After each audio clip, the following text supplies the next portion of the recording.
Allez, c'est une première sur la chaîne, on va parler d'un préampli phono et pas n'importe lequel puisque ce Atom Phono de JDS Labs est probablement le préampli phono le plus attendu de 2024. Alors, vous avez déjà vu ce format de boîtier.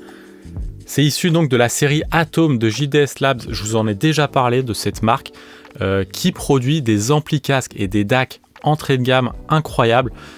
C'est des appareils à chaque fois basés sur la science, basés sur les mesures.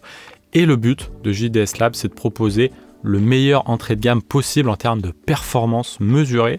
Et c'est vrai que sur Audio Science Review, c'est une marque dont on parle beaucoup. Les performances sont vraiment incroyables.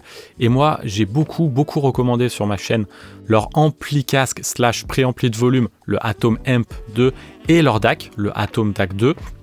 Je trouve que pour leur prix, c'est difficile de trouver mieux et surtout pour leur qualité de construction, puisque ce sont des produits conçus et fabriqués aux États-Unis. Et il manquait un petit appareil à cette série Atom, c'est un préampli phono. Alors maintenant, il faut que je vous dise ce que c'est qu'un préampli phono. Ça sert en fait à deux choses, en gros, un préampli phono. La première, c'est booster le gain. En fait, c'est vraiment comme un préampli de micro, c'est-à-dire qu'on va booster le gain. Et ça, on peut le faire de manière plus ou moins clean, n'est-ce pas? Il y a des préamplis qui sont plus ou moins colorés, comme en studio sur les micros où on a des préamplis plus colorés que d'autres. C'est pareil pour les préamplis phono. Il y en a qui vont inclure plus ou moins de distorsion, plus ou moins de bruit de fond, etc. Et malheureusement, tous les préamplis phono ne se valent pas. Il y en a qui vont avoir beaucoup de distorsion. Et trouver un préampli phono assez clean aujourd'hui, c'est un petit peu compliqué. Ça, c'est la première fonction d'un préampli phono. La deuxième, vous l'avez peut-être vu sur l'appareil, c'est lié à ces deux boutons, c'est d'augmenter ou baisser le niveau de grave et d'aigu. En fait, quand on grave un vinyle et quand on le lit, on applique un EQ de pré-emphase et un EQ de post-emphase. Plus précisément, quand on grave un vinyle, on va augmenter les aigus et baisser le grave. Ça, c'est ce que fait l'ingé mastering qui grave le vinyle. Ça, c'est pour contrecarrer un peu les limites physiques du vinyle, le fait notamment que les basses prennent beaucoup de place et que le bruit de fond dans les aigus était assez élevé. Et ben, on baisse le niveau de grave, on augmente le niveau d'aigu. Ça, c'est ce qu'on grave sur le vinyle. Du coup, quand on lit un vinyle, si on n'applique pas d'égalisation, on a quelque chose qui manque de basse et qui a beaucoup d'aigus. D'où le rôle du préampli phono, le second rôle du préampli phono, qui est d'appliquer cette seconde courbe, qui est en fait la même qu'on a utilisée pour la gravure, mais inversée. Donc, on booste le grave et on baisse les aigus. Ça, c'est la courbe RIAA. Alors, je vous ai montré ces deux petits boutons liés à cette courbe parce qu'en fait, ces boutons, c'est la courbe en fait, RIAA. Et c'est pour ça que ce préampli phono, il ne fait pas juste préampli phono, on peut aussi augmenter le grave et les aigus. Et ce qui est hyper intéressant avec ce Atom Phono, c'est qu'on peut bypasser l'étage phono si on veut et on peut utiliser ça sur sa chaîne hi-fi comme un égaliseur de goût pour augmenter la basse et les aigus. Donc même si vous n'avez pas de platine vinyle, cet appareil peut être très utile.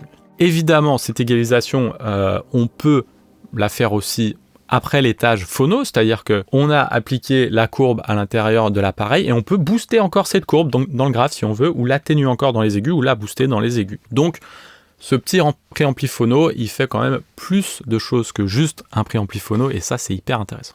Bon, maintenant, parlons de ce qui est le plus intéressant avec cet ampli, c'est les performances. Alors évidemment, je vous invite à aller voir les tests en ligne de cet appareil pour voir les performances indépendantes mesurées, mais on peut quand même se fier, je pense, assez sereinement aux mesures constructeurs. Le constructeur utilise un Audio Precision, donc un appareil de mesure qu'utilisent les testeurs indépendants pour mesurer les performances de cet appareil. Et on va leur faire confiance puisque sur les autres mesures qu'ils ont fait des anciens appareils, à chaque fois ça matchait les mesures indépendantes. Alors, ce qui est intéressant donc avec ce Atom Phono, c'est les performances, je vous l'ai dit, le taux de distorsion est ultra bas, quasi inaudible, le bruit de fond est très faible. Alors, si vous regardez les mesures, vous allez me dire c'est un peu élevé par rapport à un ampli ou un DAC, mais pour un préampli phono, c'est très faible. On a aussi un crosstalk qui est vraiment bas, donc on a très peu de mélange des canaux gauche et droite. Ça, sur les préamplis phono, c'est pas forcément évident à faire. Et puis, globalement, le SINAD est très bas. On a en fait un des préamplis phono les plus clean du marché, tout prix confondu. Donc vous aurez beau dépenser des dizaines de milliers d'euros, ça va être dur de trouver plus clean que ça. Voilà, c'est à peu près tout ce que j'avais à dire sur ce préampli phono, puisque en fait, c'est pas ésotérique du tout, il n'y a pas grand chose à dire autre qu'on a enfin une marque qui produit un préampli phono entrée de gamme sans bullshit et clean. Voilà, je vous avais dit que c'était le préampli phono le plus attendu de 2024, en tout cas pour moi, parce que pour avoir cherché pas mal de préampli phono à recommander à des clients qui me demandaient des recommandations de configuration hi-fi, j'avais du mal à trouver un bon préampli phono. Soit on était vraiment très très cher pour avoir des choses qui ont été mesurées, qui sont clean, qui sont performantes, soit on a des choses où il n'y a aucune mesure, donc on ne sait pas du tout à quoi s'attendre, il faut du coup l'écouter soi-même, tester, etc. C'est pas toujours possible. Et du coup là on a enfin un préampli qui de une mesure incroyablement bien et d'une marque reconnue pour sa fiabilité, puisque chacun de ces produits est conçu et assemblé aux États-Unis. Voilà, c'est à peu près tout ce que j'avais à dire sur ce petit préampli phono. Je vous laisse un petit code promo en description pour l'avoir au meilleur prix. Ça se passe évidemment sur coolkidsaudio.com. Merci de m'avoir suivi et je vous dis à très vite.